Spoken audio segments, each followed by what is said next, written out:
there, pasta people, your perfect nightmare here. So, I've got two very special announcements for you today. First off, as many of you know, today is American Thanksgiving. So happy Thanksgiving to all my American fans, and to my non-American fans, I hope you have a fantastic day anyways and lots to be thankful for. Anyone who has seen enough of my videos will know that I'm Canadian, so our Thanksgiving took place back in October. However, I have a lot to be thankful for this year.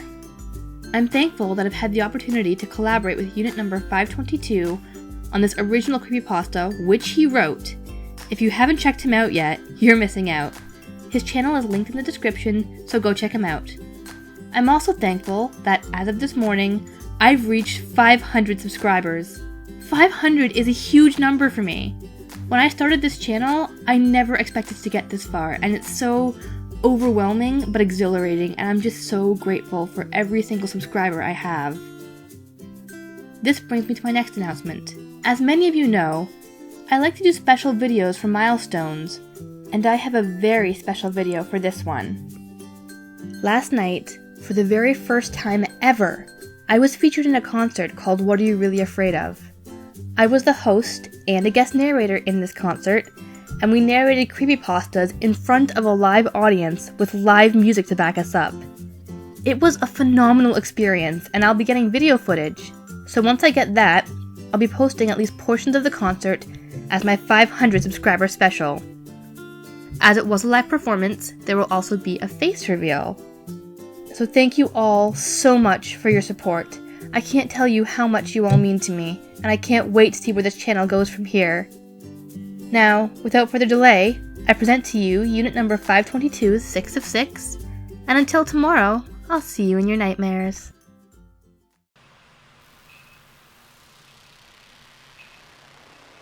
This all started with a series of bizarre Facebook messages from a user named Ted Riley. I was 21 years old and attended college at the time. I got complimented a lot for my looks and have had my share of unwanted male callers. Anyways, one day I was talking with my friend on Facebook when I received my first message from Ted. It was the most bizarre thing I'd ever read at that point in my life. The message said, "Hey there. This is going to be a lot for you to take in, but I've been fantasizing about killing you for some time now. But I want to feel that I've earned that privilege. So here's what I came up with.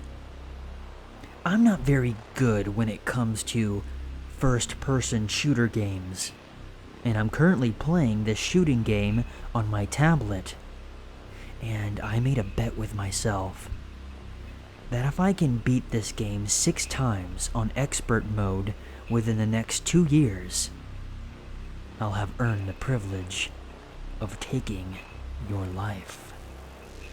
I thought this message was very strange, obviously, but I just ignored it, figuring that it was some kind of spam message or something. The user's profile picture was of a hooded black figure with an obscured face. Something that looked like it was put together in Photoshop. One day later, I received another message from Ted. "I saw that you read my last message yesterday. Why haven't you replied? I beat the game 1 out of 6 times now. Only 5 more to go. I'll wait a little while before I play it again. I want to savor every moment of what will eventually lead to your demise." This time, I just replied with, "You're a fucking weirdo," and then blocked his profile. That night, I woke up in my dorm room to the sound of heavy breathing. I got up and turned on the light and looked around everywhere, but didn't see anything. I thought that I may have been just dreaming, so I went back to bed. The next day, around 3 p.m., I checked my Facebook again. To my surprise, I saw another message from Ted Riley. It said, "I like the way you sleep. I beat my game 2 times. Only 4 more to go." This confused me, because I remembered blocking this guy the day before. I surmised that he probably just made a new profile to harass me. So I blocked this new profile and went about my day. My exams were coming up, and I really didn't have any time to deal with some creepy stalker. Although, the remark he made about me sleeping was a little unsettling. I figured that he was just trying to mess with my head. But looking back, I'm not so sure that the heavy breathing I heard was in a dream. For about 2 weeks, I didn't get any messages from Ted.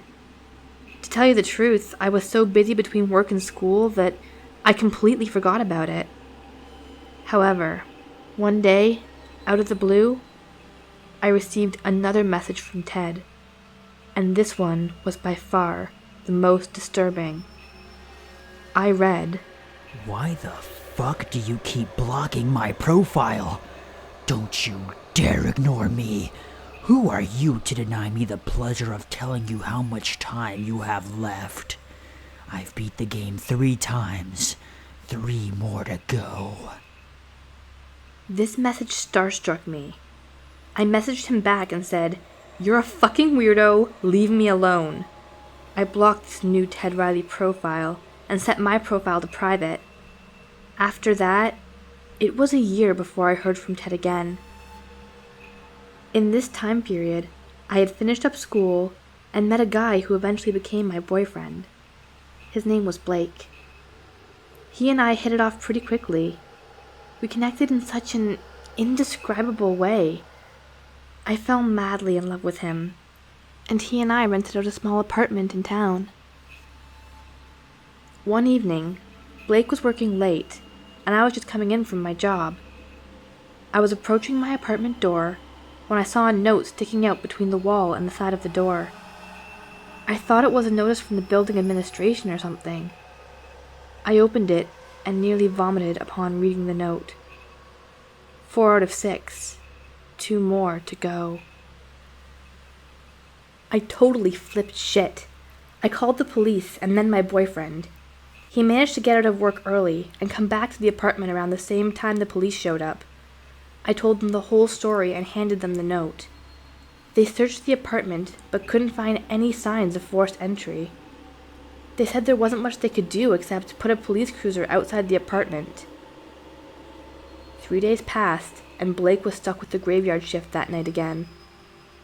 I was still pretty shaken up about the other night, but I came to a decision that I wasn't going to let this consume my life. I managed to fall asleep around 11 p.m.